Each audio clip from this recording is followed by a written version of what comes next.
বঙ্গবন্ধু আন্তর্জাতিক শান্তি পদক দেওয়ার সিদ্ধান্ত নিয়েছে সরকার। প্রধানমন্ত্রী শেখ হাসিনার সভাপতিত্বে মন্ত্রিসভার বৈঠকে এর নীতিমালা অনুমোদন দেওয়া হয়েছে। বিশ্বে মানবাধিকার, ক্ষুধা ও দারিদ্র্য দূরীকরণ, যুদ্ধ ও দ্বন্দ্ব নিরসন সহ শান্তি প্রতিষ্ঠার অবদান রাখা ব্যক্তি ও প্রতিষ্ঠানকে 2 বছর পর পর এই পদক দেওয়া হবে। এই শান্তি পুরস্কারের মূল্যমান $1 লাখ। রিপোর্টে বাকিটা জানাচ্ছেন মোহাম্মদ নুর নবী। ওয়ালটন ফ্রিজ কিনে অনেকের মতো আপনিও হয়ে যেতে পারেন মিলেনিয়াল। সেরা পণ্যের সেরা অফার। জুলিও কুরি শান্তি পদক প্রাপ্তির 50 বছর উদযাপনের সময়ে বঙ্গবন্ধুর নামে একটি আন্তর্জাতিক শান্তি পদক প্রবর্তনের পরিকল্পনা ছিল। প্রধানমন্ত্রী শেখ হাসিনার সভাপতিত্বে মন্ত্রিসভার বৈঠকে এই পদকের নীতিমালার অনুমোদন এলো। সাথে এ সংক্রান্ত আইন প্রণয়ন ও ফান্ড গঠনের নির্দেশনা দেওয়া হয়েছে। 2025 সাল থেকে বঙ্গবন্ধুর শান্তি পদক দেবার সিদ্ধান্ত হয়েছে। যে কোনো দেশের রাষ্ট্র সরকার প্রধান, সংসদ সদস্য, নোবেলজয়ী, জাতিসংঘের কোনো সংস্থা প্রধান কিংবা কোনো রাষ্ট্রদূত নমিনিদের নাম প্রস্তাব করতে পারবেন। এইটা শুরু হবে, আমরা এই বছর কার্যক্রম শুরু করব, আগামী বছরে আমরা দেখব।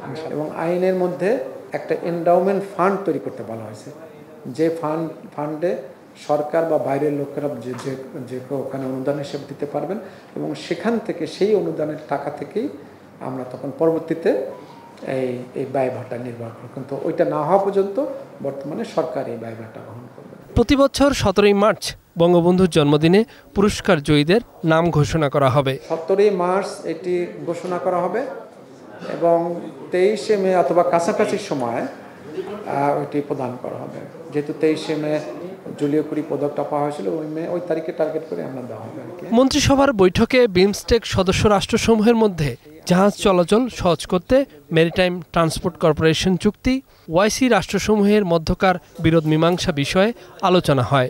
এছাড়া বিদেশে পড়তে যাওয়া শিক্ষার্থীদের সনদ সত্যায়িতের হয়রানি কমানোর নির্দেশনাও এসেছে মন্ত্রিসভার বৈঠক থেকে। বাজার মনিটরিংটা দিকে জোরালোভাবে নজর দিতে বলেছেন।